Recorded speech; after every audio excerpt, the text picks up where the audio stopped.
the first thing I do if I'm working on a property, or when I was actually working where I had animals that I was responsible for, is I always do a morning walkabout. Just kind of take a peek at everybody, make sure nobody's, first of all, the worst would be if they're floating, but just make sure everybody looks good. So today we're going to continue with yesterday. We did fish health management, quarantine, and biosecurity yesterday, and I suggested some things that you should circle and pay a little extra attention to. So today we're going to talk about water quality, which hopefully is going to be reviewed because you guys have had water quality, right? This is the thing when I'm working with veterinary students that I really hammer on them because they don't get this in school. And if you don't know water quality, you really can't work with aquatic animals. It doesn't matter whether it's a killer whale or a shrimp. You still need to know, or a clam, you still need to know your basic water quality stuff. And then tomorrow we'll finish up talking about some of the contagious diseases. So this is just a review from yesterday, how we do a fish health management plan. And water quality is always the first thing. And as a veterinarian, I can tell you that when I go to do a case, which means, you know, somebody's called and has a problem and I'm helping them work it up, every time that I say, oh, the water's fine, or I forgot something, or I didn't do it, every single time I've done that, it's always been a water quality problem. So never forget that that's the first thing you want to look at. And then we talk about the other things that we talked a little bit about yesterday: nutrition, sanitation, quarantine, so biosecurity. All that comes together because we want to keep the animals healthy rather than try to treat them. So I brought some toys today. We're going to definitely get up and move around a little bit. Have you guys seen this? Do you use this in the clam industry?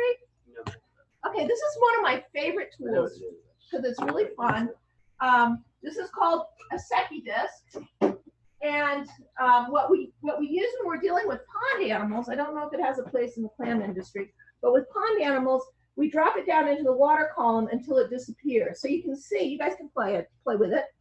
I wish we had some green water. Is it like a visibility? It's exactly right. It's tested visibility. So what we want to know is how much phytoplankton's in the water. And this is a really nice way of testing it. So do you think for fish we would want water super green or super clear? Clear.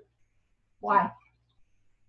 It depends, actually. Yeah. Ah, there you go. Very nice. Right. It does depend. So what could be in the water if it's not clear? Algae. Algae. Yeah. That's right. So we can use a less desirable situation, but that's just a really nice tool that I really like to work with. So our clams feed on phytoplankton, so that would give an indication of how much food is on release. Exactly. And with larval fish, it's the same kind of thing. The phytoplankton helps you figure out how much natural food is there. Now, in 45 minutes, we can't do a lot of water quality stuff, but I'm going to try to divide this down. This is normal, so if you want to keep an idea of what numbers should be, you can keep this as a reference. You do not need to memorize it right now. And the yellow and the white is just to kind of line things up because they weren't lined up perfectly. So that's all that means. It doesn't mean something's more important or less important. But what we're going to talk about today, I brought, as far as test kits go, I know you have water quality testing equipment back there. I brought an oxygen meter, so when you guys start to get bored sitting, we'll get up and test oxygen in our aquariums and see where that is. And I wanted to talk briefly about taking a water sample. And actually, I've got to take a water sample when I leave here. I'm driving maybe by your house, for all I know. I'm going out 345 towards Chiefland. There's somebody out there has a farm pond. So I'm going to be doing this exact thing, and I should have brought the bottle in. But to take a water sample, we put the water or the vessel that we're collecting it in under the water, and we cap it underwater. And you'll notice in our example, there's no air in there. And that's important because if we're going to test the two gases, we're going to talk about oxygen and carbon dioxide. We want to not have air in there because then it'll affect our test results. So anyway, we're going to play with the oxygen meter in a minute. And this just shows examples of properly collected samples. So they're nice, clean samples. There's no air in there.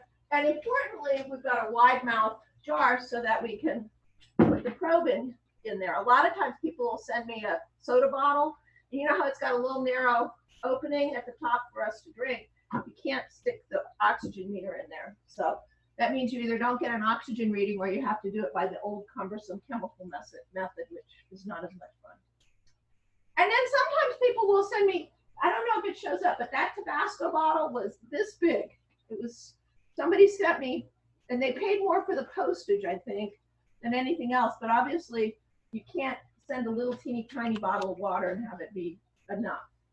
Were they just trying to get on your nerves whenever they did that? I thought so, yeah. I was like, why would you do this? But it happens more often than you would think. It's just like, what am I supposed to do with this? I had a guy, he was a big lab animal vet, and they had some, you ever heard of zebrafish? They use them in labs. So he was having a problem and said, well, you got to send me a water sample. So he took a little teeny tiny blood tube and he filled it up in the tank and sent that to me. It's like ridiculous. You just don't know. So we have to, you know, you guys are going to be bosses one day. So you're going to have to tell your employees, make sure that you take enough water that we can actually sample.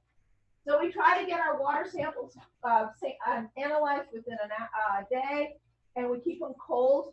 Y'all drive pickup trucks around most of the time here, right? I have one at home that I love dearly. She has the name Sharky because she's big and white.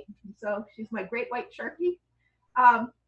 But one of the worst things you can do is take your water sample and stick it on the dash of the truck and then run around and, oh, I got to go to the hardware store. Oh, I got to go get this. I got to go get that. 3 hours later, this thing is cooking in the sun, and it's not going to be any good. So got to keep it chilled, put it in a cooler. And then the first thing that we're going to do with our sample is what you're going to do in just a minute, which is test the oxygen and the carbon dioxide. So we're going to divide our water sampling analysis that we're going to talk about now. I'm going to divide it into 3 sections. I'm really hoping this is review. So we're going to talk about dissolved gases, which you've probably heard about the oxygen cycle and that stuff. Is that familiar? Okay, we're going to do that really quickly. We're going to talk about the nitrogen cycle, which you guys know, ammonia, nitrite, nitrate. Good review. We're going to talk about the carbon cycle. So does that all sound familiar? We're going to blast through it then. So when we're talking about oxygen for fish, and clams, how much oxygen do you need for clams? Well, now remember, they can respire anaerobically for a while, so we don't want to go there. Okay, we won't go there. Because you know why? Because they clam up. Oh, they clam up. Well, fish do not respire anaerobically. Honey. So for most fish, when we do our oxygen meter, we're going to look for a number, and we're going to test your water in just a minute. For a happy, healthy fish in most species, we want it to be above 5. And usually that's enough where they can get enough air to breathe. There's some species like trout, which we don't have in Florida, they like a little bit more. Some species like a catfish, they can go down to 2 and they'll be okay for a while, maybe not forever, but in general, we want the number to be above 5. So we're going to test that. Now we're going to, hopefully we've reviewed a little bit. We've got an indoor system here. So as you, oh yes, sir. So talking about DO, I know there's like certain fish like betta fish that can actually gulp air. That's a really good point, yeah. So the betta fish is an example of the fish that's grown up in a natural environment where it lives in these little tiny puddles where there's often no oxygen in the water. What holds oxygen better, warm water or cold water? Right. So a betta fish living in Thailand, for example, in a rice paddy in July, it's going to be super hot. So a little bit of water is probably not going to have any oxygen in it. So that's how that fish survives. It's adapted to be able to gulp air. So, and there's other fish that do that as well. Arapaima are one. And from a veterinary perspective, that makes it hard. Oops, screwed up Natalie's microphone. So from a veterinary perspective, we have to pay extra attention because if we're trying to handle a fish that has to have access to air, we have to handle them a little bit differently. So most of us are scared to handle something like Arapaima because they can be really fragile. And if they can't gulp air, then they can die. So that's a great observation. So our aquarium is going to typically have an air bubbler in there. And that's how we're going to maintain our oxygen levels in there. And I don't want to get into too much about saturation. Did you guys have any talk about saturation? Okay, well, I'm not even going to go there, but just it gets back to the idea of warm water holding less oxygen. So there's characteristics like salinity and temperature that determine how much oxygen the water can carry, and that feeds into saturation. But in ponds, so in an indoor water system that's just usually going to have clear water, you're going to have your aeration system, regardless of how that's driven, that's going to determine how much oxygen is in the water. But in ponds, it's very different. There's a lot going on in ponds. If you guys had, let me get over here where I can see you, basic biology where you've learned about photosynthesis and respiration. So in a pond, we've got all the algae in there, right? And it's photosynthesizing. So do you remember from photosynthesis what the plants use and what they give off? Yeah, they use carbon dioxide to get off oxygen. Excellent. And that's perfect. That's exactly right. And that's the key to knowing what's going on in a green water system. So as animals, we respire. We don't photosynthesize. So what do we take in and what do we give off? We take in Oxygen, we take in carbon dioxide. Excellent. So that's, if you can remember that, that's the whole key to remembering what's going on. The greener the water, the more photosynthesis you have. So you get, I'm hoping I've got the right slide coming up. Okay. So you get what we call this diurnal oxygen cycle. So during the day, the plants are driving stuff. So during the day, you get more oxygen produced than is used up. And then at night, the oxygen falls. That's right. Now, the opposite of that is also important because as the oxygen is being produced, what's being used up by the plants because they're photosynthesizing? carbon dioxide. Right. So your carbon dioxide levels fall. And then at night, the plants stop photosynthesizing. All the animals still respire. So what's produced? So the carbon dioxide rises. Now, what you hopefully have been exposed to, one of the reasons that's really important is because that interaction drives pH. So have you learned that already too? I think so. So carbon dioxide is an acid. So what you need to remember if you're going to manage a green water system is that the carbon dioxide falls during the day because of photosynthesis, and it's an acid. So the pH, the carbon dioxide falls. So because you're taking carbon dioxide out of the system, the pH rises. And then at night, the carbon dioxide levels rise.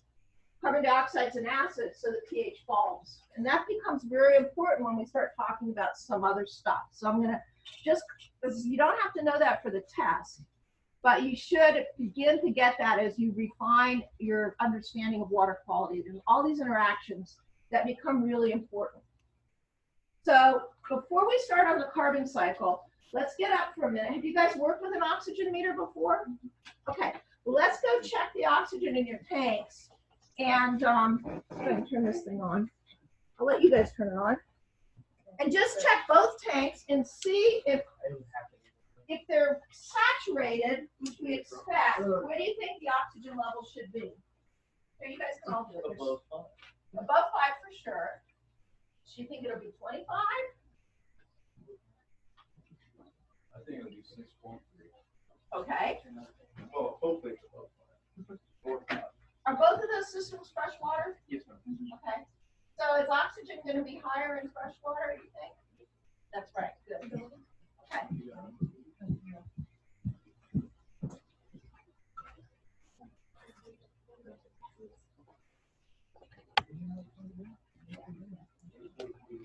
Okay. Let's check the other. What's the temperature? Okay. I'll just check the other tank. That's somebody else. It's nice that we've only got 4 people. We can really do a lot. That's why I like it. I love that. I'd love to do a class like that. This one I think runs Why? more water. More water flow? Less fish. What was it over here? 8.3? Okay, and it was 23 degrees? The temperature should be the same. Should. This one would be about 7.9. Haha, that's interesting. Okay, so same temperature, which is what we'd expect. Yeah, Sam, you do one too. The temperature would change more.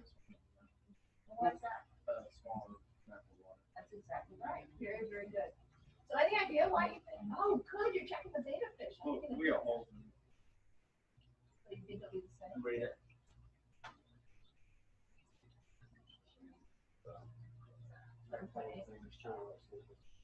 Absolutely. Absolutely. We could check tanks outside. You have tanks outside? Yeah. Yeah, let's go do that. Actually, can we do the visibility? Yeah, get your second Because we disc. do have some really green. We're on a time constraint, but yeah, let's do it real quick. Some other day too, we have saltwater. So we've got our indoor water is 23 degrees and 24 degrees, and our DO was 7.8, 7.9, and 8.3. All right, let's go check the outdoor tanks really quick. That's great. No, we won't go that way. Okay. Okay. Quick, because we still got to do ammonia and all that stuff. All right. Chop, chop. Let me get in on this. Nailed that. That was those are really difficult questions because you've got to keep thinking about what's changing. You can just chunk it right there. And I'll bring both of these tomorrow so you can test those tanks again and test the pH. So we just talked about dissolved gases. Now we've got just a few minutes. We're going to talk very briefly about carbon and very briefly about nitrogen. This should be review. You do not need to know, even though this big fancy equation is, because when we talk about carbon, we're talking about the interaction between pH and carbon dioxide, which we just talked about, right? High carbon dioxide, what happens to pH? Good. Low carbon dioxide, where does the pH go? It goes up. So there's an interaction there. They're not the same thing, but there's an interaction. And two terms that you're going to use when you test your water. Do you guys test alkalinity and hardness in your water? Does that sound familiar? So alkalinity, this word right here, the alkalinity is a measure of the carbon in the water. So when we're talking about, the reason it's important, I'll show you in just a minute, but when we talk about treatments tomorrow, one of the common treatments we use in ponds is copper. And copper toxicity is directly related to how much carbon you've got in the water, how much carbonate. So that's why that's important. And I want to make sure that you know that. And you don't have to circle it yet, but we will. The other one we talk about is water hardness, which is the minerals in the water. So the reason I put this up here is where people get confused is they're both referred to as calcium carbonate. But so it looks like they're measuring the same thing, but the alkalinity test is measuring the carbon part, and the hardness part is measuring the minerals, the calcium part, okay? So a lot of people get those confused. So this is just showing you what a normal pH should be for different types of fish. It's always going to be in the 6.5 to 9 range. So you can highlight that safe range. Freshwater fish are more tolerant of a wider range than saltwater fish. You guys know what saltwater usually runs as far as pH? It's usually in the low 8s. And the way I think about it is the ocean is huge, right? And you guys were just talking about when you have a large volume of water, things don't change very fast. So marine water is a lot more stable than fresh water. Even when you've got phytoplankton and all that other stuff in there, it's just so vast. So usually we've got a lot more variability in fresh water. And you guys are right on top of it. This is something important that you need to circle. Copper-based chemicals are more toxic, and you're always going to use your alkalinity to tell you how much to use in freshwater systems. Why would saltwater systems that would not be as important? Any idea? What's in saltwater? Salt. What kind of salts? All kinds of stuff, right? A zillion different things. So we've got minerals and carbonates and all this stuff. And so freshwater is much less interesting. It doesn't have all this chemical stuff going on. So because of that, the amount of carbonate in the water is really important because the copper, go back a second.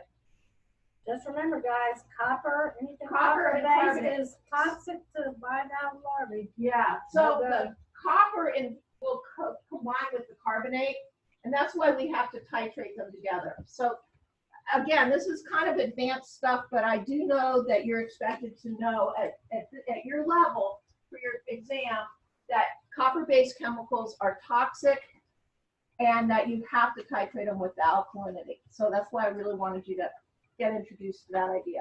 So no copper, no copper. Is that what you're saying? No, No copper. no, I'm not saying that. I'm saying to use copper safely, you have to know the alkalinity of the water. Okay. And it's used primarily in freshwater applications. Right. Okay. And never with invertebrates, like clams or corals, or never with invertebrates. And usually not with sharks either. Really, Really? yeah, sharks don't like it either. The only thing you should be at least aware of with hardness, water hardness, it's the minerals.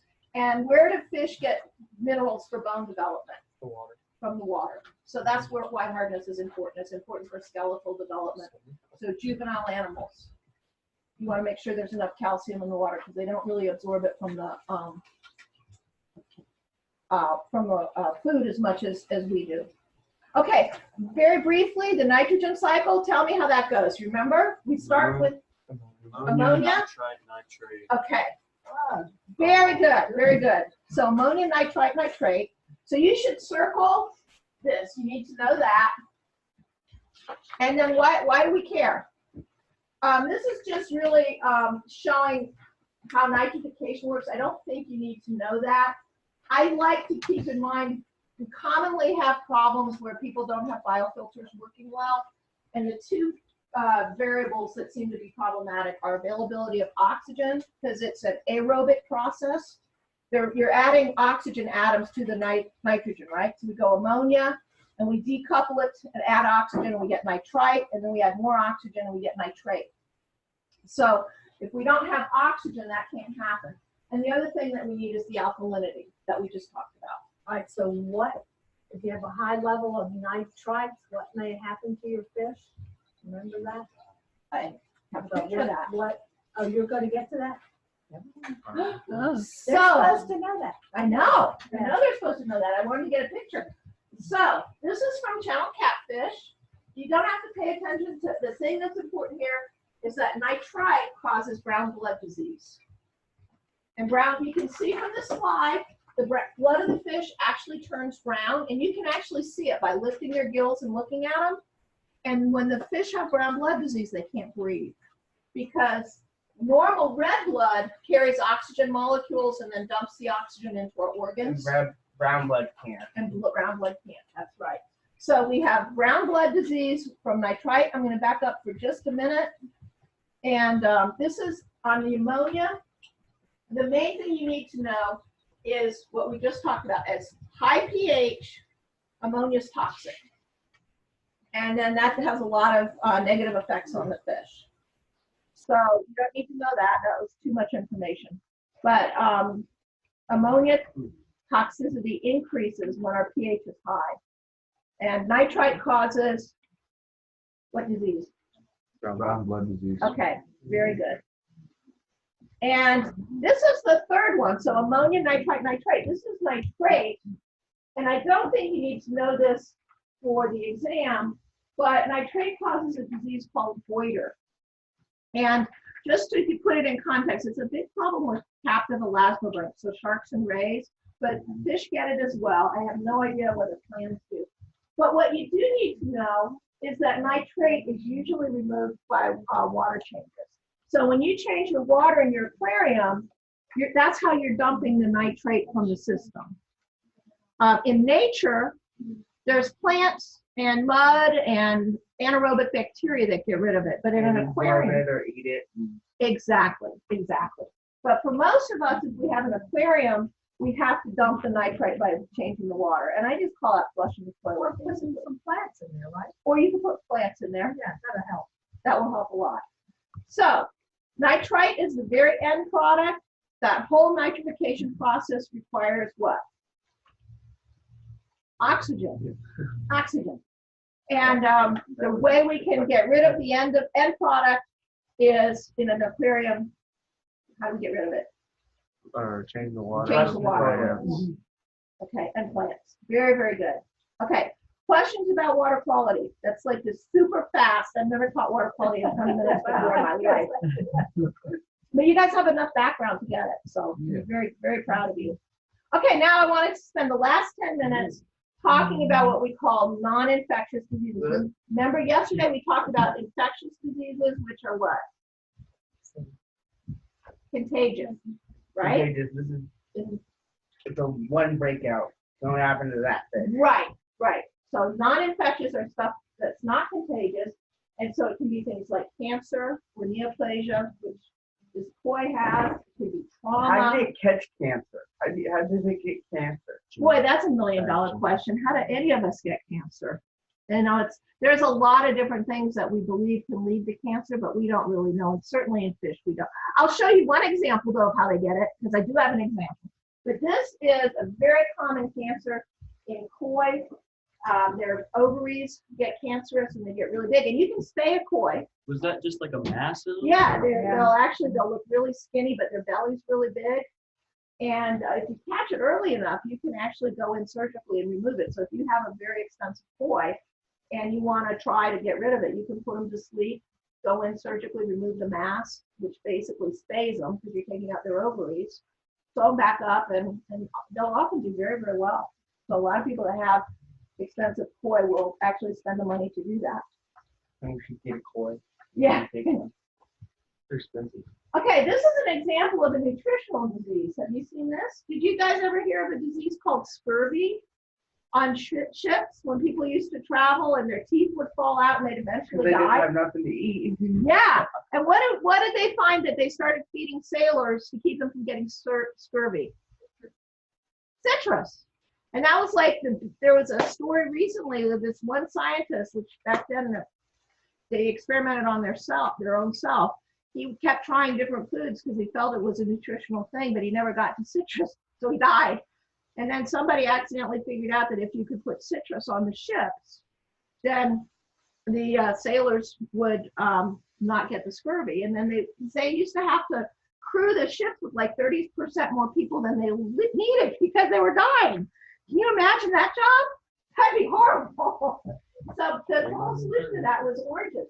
Well, it turns out we're primates, right? Primates can't make their own vitamin C. Neither can fish. So that's something we got in common with fish. So they will also get essentially scurvy, and when they don't have enough vitamin C, their bones don't form properly. And so the farmers call that broken back disease. Can bass get that? That's a really good question. I haven't seen it in bass, but I would think they would be able to. Where this became a problem, what does a bass eat? Like other fish. Right. So he's probably going to be getting it in his diet, right? When he digests the organs from the other fish. That's a great question. This showed up as a problem in catfish because they were feeding them pelleted diets. Bass won't eat a pelleted diet. You can put them, you go like the Bass Pro Shop, usually we have feeder fish and we have special gel diets that we feed them, but they just won't eat catfish pellets, for example. So this disease showed up in the catfish industry, and they were feeding pellets where the vitamin C is not stable. And so the feeds were getting hot and being stored for long periods of time. And by the time they fed them out to the fish, the vitamin C was gone. So they were getting these skeletal problems. This is a gill filament under the microscope, and this should be straight like a Christmas tree trunk. And what do you see? His old home. Curve, yeah. This was actually ornamental fish like you have. This was a swordtail that were fed flake diets. Yeah. So same thing. The diet didn't have enough vitamin C in it. So this is the one you asked, how do they get cancer, right? This is one example where we do know how they get cancer. This is from a trout. You can see what's wrong with that trout. A big old belly. Big old belly, right? Does it have any blood or hemorrhages or ulcers? No, it's beautiful. It just has a big belly, right? Yeah. So you open it up and you get this. And does that look like anything you've ever seen when you cleaned a fish? No. That's abnormal. So that's a liver tumor, a huge liver tumor. And this is some feed. And what do you think those white spots in the feed bag are? Mold, right. So there's a specific kind of mold that trout are really susceptible to. So if the feed has this mold in it, then they'll actually develop liver cancer. So that is an example where we actually know what causes the cancer. Most of the time we don't know. Okay, so that's kind of, we've got a few minutes left, I think. So we talked today about dissolved gases. I feel like you guys are solid on that. We talked about the nitrogen cycle. You sound really solid on that. We talked a little bit about carbon cycle. Of those three things, pH, alkalinity, and hardness, which one for today is most important? pH is important because why? What does it do? It's like It affects one of these other things. Well, What it's does the pH affect? outcome of It affects Yeah. pneumonia, right? alkalinity. Right. So pH affects ammonia toxicity. Alkalinity is going to be really important tomorrow when we talk about treatments because it affects toxicity of a really commonly used chemical. Remember which one that was? Nitrite. No, a chemical that we haven't talked about. We're going to talk about it tomorrow. For treating it. For treating the fish. Copper. That's important to remember. And then we talked about some examples of non-infectious diseases, so cancer, nutritional problems, and that sort of thing. We have